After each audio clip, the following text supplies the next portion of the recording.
Exponential का graph कैसा बनता है, ऐसा वो बढ़ता चला जाता है टाइम के साथ, ठीक है। इसको हम कौन सा कहते हैं, एक्सपोनेंशियल फंक्शन।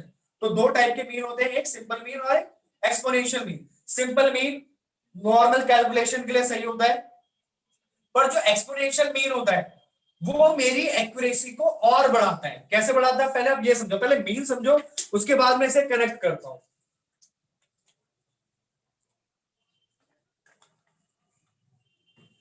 सिंपल मीन का मतलब हुआ 5 एग्जाम लिए, पेपर आया, ये हो गया, ठीक है, कहानी खत्म।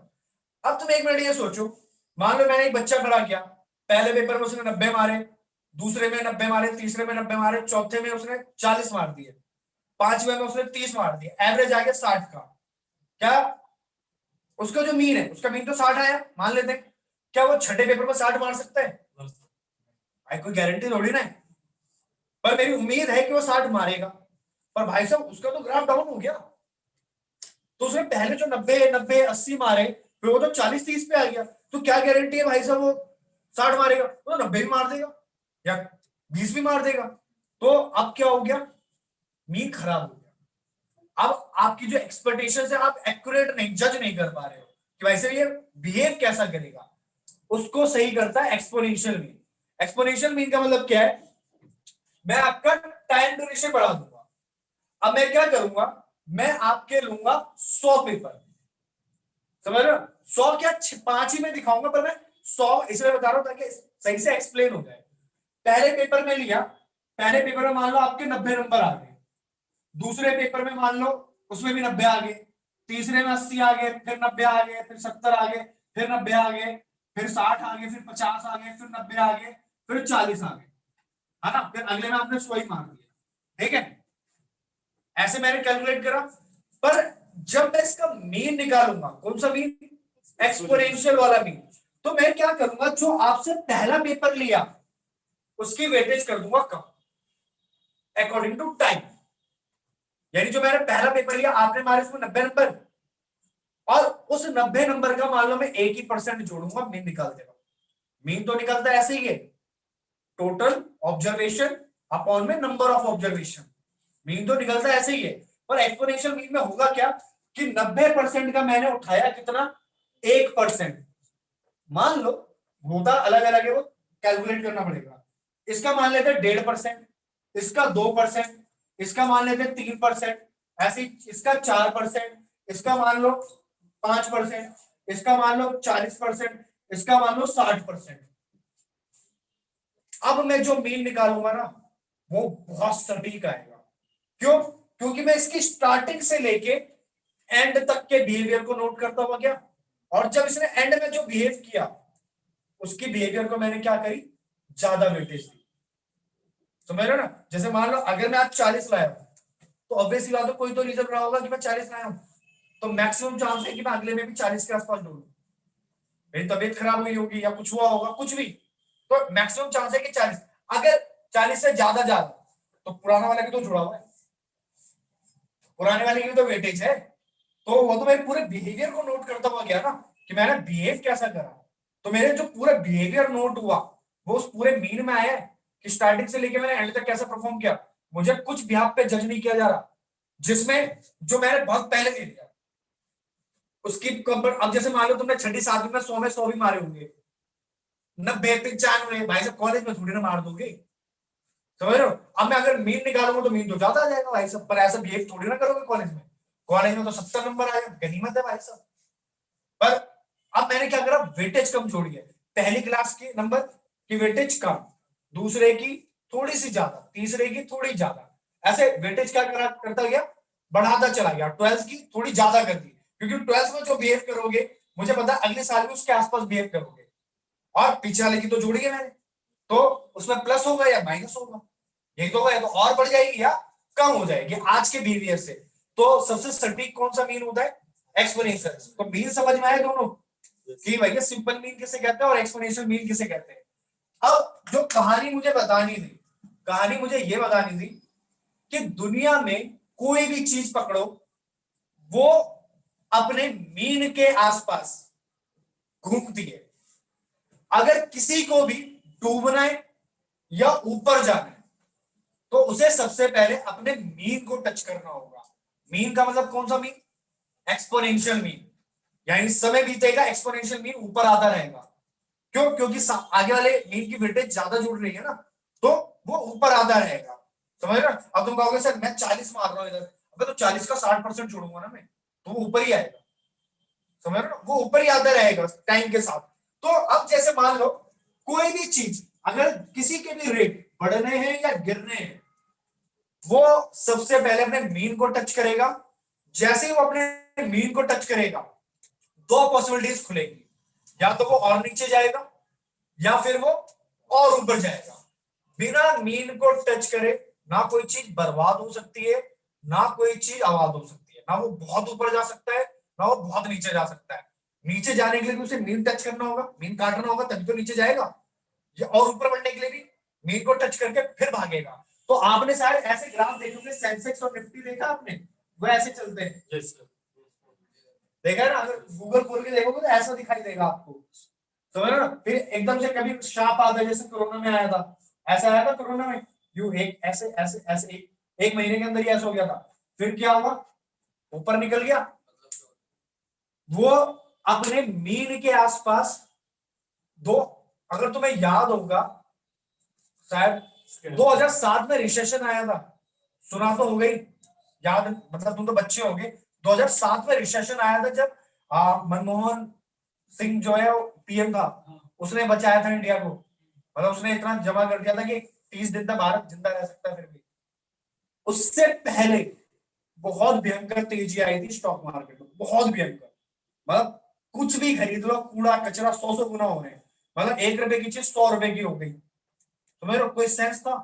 कोई सेंस नहीं था भाई साहब। रिलायंस रिलायंस कुछ भी छू लो सब भाग गए। सबके सबने क्या करा? अपने मीन को पार कर दिया। यानी क्या हो गया? मीन डेविएट हो गया। अब मीन डेविएशन समझना, कोई भी चीज या ऊपर या नीचे जाती है तो उसे कहते हैं डेविएशन। मीन से डेविएट होना, यानी ये मीन है इसका, ये ऊपर चला गया तो क्या हो गया? इसका डेविएशन हो गया। नीचे चला गया तो भी डेविएशन हो गया। अब कोई भी चीज हो, कोई भी, हम हो आप हो समान हो, मीन से ज्यादा दूर जाने तक सस्टेन नहीं कर सकते।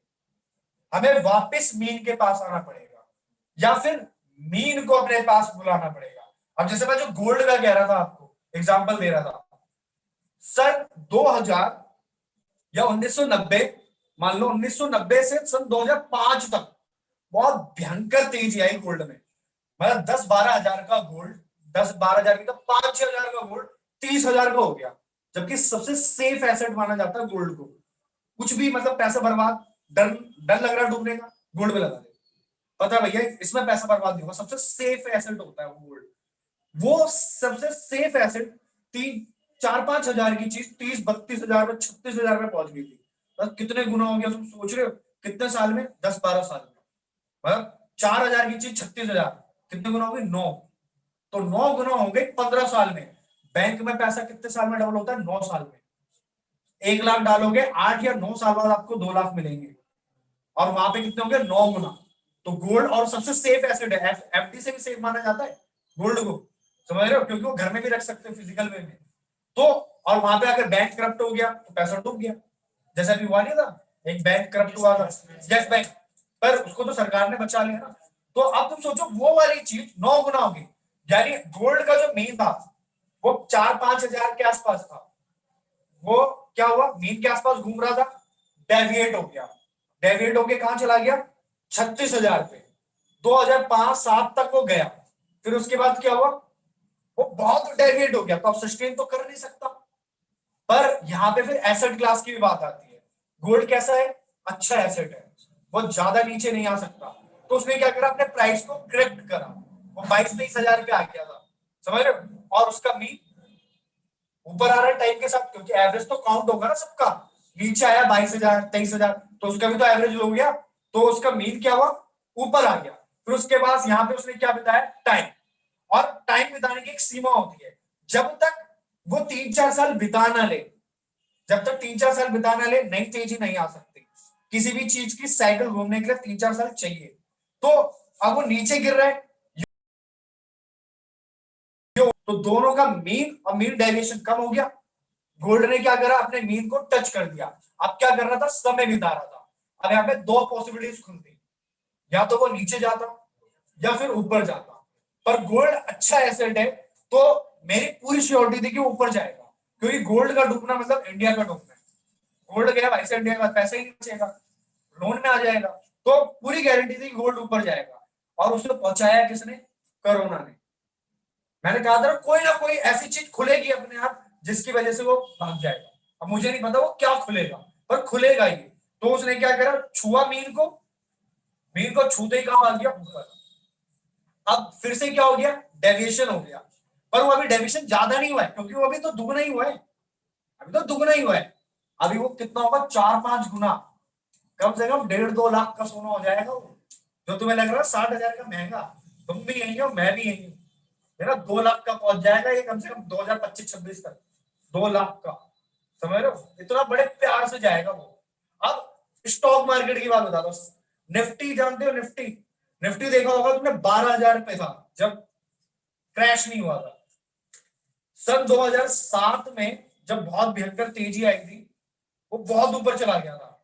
वहां से उसने क्या करा, मीन डायरेक्शन हो गया, मतलब ये मतलब 3,000 का सेंसेक्स 27,000 में पहुंच गया था। तो मतलब 2001 से लेकर 2006 तक में कितने गुना हो गया। सेंसेक्स की बात करो, स्टॉक्स तो सोचो हजार हजार गुना हो गए, क्योंकि उसके अंदर होते हैं ना स्टॉक्स, तो वो तो इंडेक्स है। इंडेक्स समझते हो, चैप्टर खोला तो चैप्टर देख के, मतलब इंडेक्स देख के आप पूरी बुक का आइडिया लगा लेते हो कि पूरी बुक में क्या क्या है। तो ऐसे इंडेक्स का मतलब क्या होता है, इंडेक्स को देख के आप पूरे मार्केट का बिहेवियर पता लगा लोगे क्या है। जैसे मान लो ये बुक है, तो बुक के 4 चैप्टर देख लिया आपने कि भाई ये इंडेक्स है, इसको इंडेक्स को देख के पूरी बुक का आइडिया लगा लोगे, प्रोबेबिलिटी है, स्टैट्स है, ये है, पूरी बुक का। तो ऐसे सेंसेक्स एक इंडेक्स है, उसके अंदर क्या है, इंडिया की लार्ज लार्ज कंपनी है। अगर वो खराब हुआ मतलब कंपनियां खराब हो रही है, कंपनियां खराब हो रही है मतलब इंडिया खराब हो रहा है, समझ रहे हो ना। तो वो 3,000 का सेंसेक्स 27,000 चला गया। क्या हुआ, मीन डेविएशन हो गया था। उसके बाद क्या करना था, उसे करेक्ट करना था और अपने मीन को ऊपर लाना था। तो 10-12 साल से वो यही कर रहा था, 2010-11 से वो यही कर रहा है। वो तुम्हें दिखा होगा कि सर वो बढ़ा था, अरे वो बढ़ा नहीं था, वो रुपया डेप्रिशिएट हुआ था। डेप्रिशिएट का मतलब समझते हो ना, रुपया कॉमर्स वाले होंगे, डेप्रिशिएशन का मतलब समझते हो ना, कि वो रुपया डेप्रिशिएट हुआ था डॉलर के मुकाबले। तो वो 10,000 का 13,000 चला गया, मतलब 8,000 का 12,000 हो गया। वो बढ़ा नहीं था भाई साहब, रुपया डेप्रिशिएट हुआ था, इसलिए उसका प्राइस बढ़ गया था। वो तुम्हें लग रहा होगा, और प्लस इन्फ्लेशन भी तो जोड़ोगे 6%, तो इस वजह से वो तुम्हें लग रहा था बड़ा था। बढ़ना इसे नहीं कहते, ठीक है ना। अब वो क्या कर रहा था, वहां पे रोटेट हो रहा था। फिर जैसे ही कोरोना आया, मीन को काट के नीचे आया, तो भाई साहब वो तो इंडिया का सवाल था, तबाह तो हो नहीं सकता। तो उसने क्या करा, बाउंस बैक लिया, और आज देखो सेंसेक्स 50,000 का पहुंच गया। 25 कोरोना के टाइम पे 25,000 का आ गया, और अभी 50,000 का है। यानी अब क्या हुआ है, मीन से ऊपर जा रहा है वो, अभी डेविएट नहीं हुआ है। अभी कम से कम 1 लाख का होगा, अभी तो स्टार्ट हुआ है चलना, समझ रहे हो ना। अभी क्या हुआ, स्टार्ट हुआ है, अभी उसको डेविएट होने के लिए बहुत दूर जाना होगा, समझ रहे हो। अभी तो मीन को छू के ही आया है, अभी तो नई तेजी पकड़ी है उसने। अब उसने क्या करा, स्टार्ट करा। अब कम से कम ये 2-2.5 लाख का होगा सेंसेक्स, उसके बाद जाके रुकेगा। फिर उसके बाद क्या करेगा, करेक्ट करेगा और ये ऊपर आएगा। रोटेट हो रहा था। फिर फिर जैसे ही कोरोना आया, मीन को काट के नीचे आया, तो भाई साहब वो तो इंडिया का सवाल था, तबाह तो हो नहीं सकता। तो उसने क्या करा, बाउंस बैक लिया, और आज देखो सेंसेक्स 50,000 का पहुंच गया। 25 कोरोना के टाइम पे 25,000 का आ गया, और अभी 50,000 का है। यानी अब क्या हुआ है, मीन से ऊपर जा रहा है वो, अभी डेविएट नहीं हुआ है। अभी कम से कम 1 लाख का होगा, अभी तो स्टार्ट हुआ है चलना, समझ रहे हो ना। अभी क्या हुआ, स्टार्ट हुआ है, अभी उसको डेविएट होने के लिए बहुत दूर जाना होगा, समझ रहे हो। अभी तो मीन को छू के ही आया है, अभी तो नई तेजी पकड़ी है उसने। अब उसने क्या करा, स्टार्ट करा है। अब कम से कम ये 2-2.5 लाख का होगा सेंसेक्स, उसके बाद जाके रुकेगा। फिर उसके बाद क्या करेगा, करेक्ट करेगा और ये ऊपर आएगा, फिर रुक जाएगा 10-12 साल के लिए। तो इस पे वर्क करता है सारा। और गोल्ड पे मैंने क्या बताया था, 10 साल से मैं रुक गया था, तो 10 साल से वही रुक गया था, तो कभी भी छू सकता था, छुआ भाग गया। समझ में आया नहीं है, क्रैश कैसे करता है भाई साहब, डिमांड मतलब सप्लाई ज्यादा होगी, डिमांड ही नहीं है। अब तुम्हें प्याज, मान लो प्याज 100 रुपए किलो पहुंचाने, रोक दे मंडी में, 100 रुपए किलो पहुंच जाएंगे, खोल दे मंडी, वापस रेट गिर जाएंगे, समझ रहे हो ना। अरे क्लियर है, समझ में आया ना? ये भूल गए वापस से। अब इसे पकड़ना कैसे, इसे पकड़ना कैसे, ये भी तो सीखते हुए जाओ। क्या हमें कैसे पता चलेगा? अब प्रॉपर्टी, अब मैं तुम्हें एक एसेट और बताता हुआ जाता हूँ। क्या तुम बच्चे हो तो तुम फायदा नहीं उठा पाओगे इस बात का, गलत बात है। और गोल्ड मम्मी से बोल देना भाई साहब खरीद ले, अभी बड़ा अभी महंगा नहीं हुआ है वो, महंगा बताएगा तुम्हें कहते किसे। अभी तुम्हें लग रहा है 60,000 का वो महंगा हो गया है, महंगा नहीं हो, वो तुम्हें बताएगा कि महंगा किसे कहते हैं। वो जब 2-2.5 लाख पे पहुंचेगा है, ये मान 5-6 साल में बस। अब प्रॉपर्टी की बात करता हूं, प्रॉपर्टी का याद है तुम्हें? 2000 से 2012-13 तक क्या भयंकर प्रॉपर्टी भागी, मतलब 2 लाख की प्रॉपर्टी 2 करोड़ की हो गई, तो समझ रहे हो? उसके बाद क्या हुआ? रुक गया, करेक्ट हुआ। अब प्रॉपर्टी अच्छा एसेट है, वही फिक्स हो गया है। अब वो क्या कर रहा है, धीरे धीरे धीरे धीरे करके मीन को बुला रहा है। 8-9 साल हो गए, प्रॉपर्टी के रेट नहीं बढ़े। अब वो 2-3 साल में बस मीन को छूने वाला है, और जैसे ही छुएगा, प्रॉपर्टी अच्छा एसेट है, वो नीचे नहीं जाएगा, वो ऊपर ही निकलेगा। और जब ऊपर निकलेगा ना, तो ये जो 20 लाख का घर है ना, वो 2 करोड़ पे रुकेगा, समझ लो। फिर तुम्हें कहेंगे जमीन सस्ती मिल रही है, अरे बाद में ले लेंगे। वो बताएगा कि महंगा किसे कहते हैं, इसे महंगा नहीं कहते 20 लाख को, वो महंगा बताएगा, क्योंकि 2 लाख में नहीं खरीदा, 2 करोड़ में वो प्रॉपर्टी, तो अब तुम्हें महंगा लग रहा है। उस टाइम 2 लाख महंगे लग रहे थे, और अभी 20 लाख महंगे लग रहे होंगे। 20 लाख महंगे नहीं, महंगा बताया जाएगा, वो जब 2 करोड़ का हो जाएगा, समझ रहे हो? अब बस भागने वाला है, शायद 3-4 साल बाद मिलो तुम्हें तो मेरी बात याद रहे। गोल्ड का तो अभी हो गया तुरंत, गोल्ड का तो अभी हो गया, और मैंने बता दिया था 1-2 साल में भागने वाला है। गोल्ड का तो इतना श्योर था मैं, समझ रहे हो? अब भाग गया, देख रहे हो? अब प्रॉपर्टी भी बस आसपास ही है, मीन के बहुत आसपास है। हो सकता है कि मतलब 2022 में ही भाग जाए, 2022 से 23 में ही भाग जाए। अपने घर के रेट आज जाके लिख लो डायरी में, और 2022 के बाद देखना इन्फ्लेशन रेट हटा के इतना तो बढ़ेगा ही।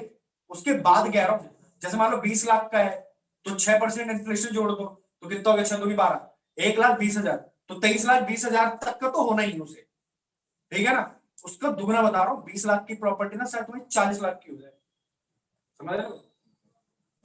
लिख के ले जाओ डायरी में, घर पे नोट कर लेना, आज मेरा प्लॉट बिक कितने रुपए में रहा है, देख मत देना लिख के रखना है, और फिर 2 साल बाद चेक करना उसे, क्योंकि मीन को छू रहा है। अगर 2 साल बाद नहीं तो 3 साल बाद वो भागेगा जरूर, ठीक है? तो आज इतना ही रहने दो भाई सब।